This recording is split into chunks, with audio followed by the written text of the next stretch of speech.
अस्सलाम वालेकुम students. Last time हम लोगों ने लेक्चर 4 पढ़ा था जिसके अंदर टैक्स के बारे में आप लोगों को बताया था। इस चैप्टर में मैं आप लोगों को इस लेक्चर में टैक्स सिस्टम के बारे में बताऊंगा। तो आइए स्टार्ट करते हैं। देखें, सबसे पहले जो आपके पास आ जाता है वो है प्रोग्रेसिव टैक्स सिस्टम।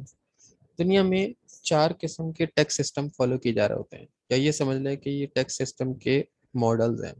ठीक है, जिनमें सबसे पहले आ जाता है और सबसे फेमस मेथड है जो कि दुनिया भर में ज़्यादातर कंट्रीज इसको यूज़ कर रही हैं, वो है प्रोग्रेसिव टैक्स सिस्टम।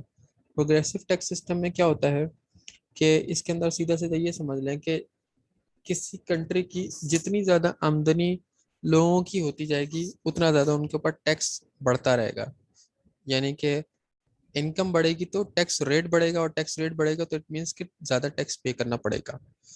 तो जैसे कि हम लोगों ने लास्ट टाइम स्लाइड में पढ़ा था, टैक्स स्लैब के बारे में मैंने आप लोगों को बताया था कि जैसे इनकम टैक्स जो है वो अगर पाकिस्तान में लोगों की अर्निंग हो रही है सालाना 5 लाख 6 लाख तक, तो उसके ऊपर टैक्स माफ है। 6 लाख से ऊपर हो जाती है और 12 लाख के दरमियान तक होती है, यानी 6 7 लाख से लेकर 12 लाख तक अगर इनकम पहुंच जाती है सालाना, तो 5% टैक्स पे करना पड़ेगा। तो इसी तरह इसमें मुख्तलिफ स्लैब रेट थे। तो ये हमारा प्रोग्रेसिव टैक्स सिस्टम है, यानी जिसके अंदर क्या हो रहा है कि जैसे जैसे इनकम बढ़ रही है तो ऐसे ऐसे टैक्स रेट यानी परसेंटेज बढ़ती चली जा रही है। इसकी आप एग्जांपल ये समझ सकते हैं कि जैसे फॉर एग्जांपल एक इनकम है, फॉर एग्जांपल एक शख्स की इनकम 1000 है, बढ़ के 2000 हो जाती है। 1 पे 5% टैक्स पे कर रहा है, 2000 पे 10%, 3000 पे 15%, 4000 पे 20%।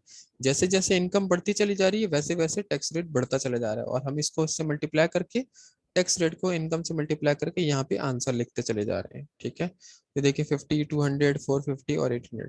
तो ये हमारा टैक्स रेट भी बढ़ रहा है और हमारा टैक्स का अमाउंट भी बढ़ रहा है। तो ये हमारा प्रोग्रेसिव टैक्स सिस्टम कहलाता है। नंबर 2 आ जाता है regressive tax system. Regressive tax system क्या होता है? जिसके अंदर प्रोग्रेसिव का ऑपोजिट है। यानी कि ये कह लें कि जितनी ज़्यादा परसेंटेज ऑफ इनकम होगी, यानी जितनी ज़्यादा हमारी इनकम होगी उतना ज़्यादा हमारा जो है वो क्या होगा, लो टैक्स रेट होगा। ठीक है, जैसे कि डेफिनेशन के अंदर लिखा है कि regressive tax system is a tax applied uniformly taking a larger percentage of income from low earners. ठीक है, then from high income earners, यानी जिनकी हाई इनकम है उनके ऊपर टैक्स रेट कम है और जिनकी लो इनकम है उनके ऊपर टैक्स रेट ज़्यादा है। ये तो बिल्कुल ऐसी ही हो गई बात कि अगर आप ज़्यादा कोई चीज़ खरीदें तो आपको उसके ऊपर जो है वो उसकी इसके अंदर कॉस्ट कटिंग हो जाएगी, यानी डिस्काउंट हो जाएगा।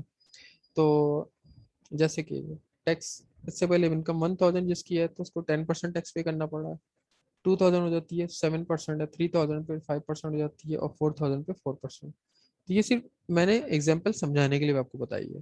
तो क्या होता जा रहा है, टैक्स रेट जैसे जैसे इनकम बढ़ी तो टैक्स रेट कम हो रहा है, और हमारा जो है वो टैक्स जो है वो क्या हो रहा है, अमाउंट हम लोग इससे मल्टीप्लाई करते चले जा रहे हैं, तो ये भी अमाउंट हमारे सामने आता जा रहा है। जैसे 1000 का 10% 100 रुपीज़, फिर इसका 140, 3000 का 5% 150 और 160। एक चीज़ आपने नोट की कि टैक्स अमाउंट कम नहीं हुआ, उसकी वजह ये है कि हमारी आमदनी बढ़ रही थी, टैक्स रेट कम हो रहा था, लेकिन हमारी आमदनी तो बढ़ रही थी, इस वजह से आमदनी बढ़ने की वजह से टैक्स बढ़ रहा है। इसका मतलब ये हुआ कि टैक्स जो है वो डिपेंड कर रहा है आमदनी के ऊपर, इनकम के ऊपर, डायरेक्टली डिपेंड कर रहा है ये इनकम के ऊपर। डिग्रेसिव टैक्स सिस्टम क्या है कि जिसमें इस टैक्स सिस्टम के अंदर जैसे जैसे हमारा इनकम बढ़ती चली जाती है तो टैक्स हमारा जो है वो एक सर्टेन लेवल तक बढ़ता है, उसके बाद फिर फिक्स हो जाता है। जैसे कि 1000 पे 10%, 2000 पे 11%, 3000 पे 12% और 4000 पे भी 12% है। तो अब ये क्या हो गया, फ्लैट रेट हो गया, यानी पहले बड़ा इंक्रीज हुआ देन कांस्टेंट हो गया, इंक्रीज देन कांस्टेंट। ये आपका कौन सा वाला डिग्रेसिव टैक्स सिस्टम है। फिर आ जाता है आपके पास proportional tax system. Proportional tax system के अंदर क्या होता है कि आमदनी आपकी जितनी मर्जी हो लेकिन आपको टैक्स फिक्स अमाउंट से देना है, फिक्स रेट से देना है। तो ये जैसे मैंने एग्जांपल के तौर पर समझाया, ये सामने आपके आ जाता है। ठीक है, तो ये था हमारा आपका आज का लेक्चर। उम्मीद है आप लोगों को समझ में आया होगा। नेक्स्ट लेक्चर तक के लिए मुझे इजाजत दीजिए और मेरे चैनल को लाइक करें, सब्सक्राइब करें। Thank you.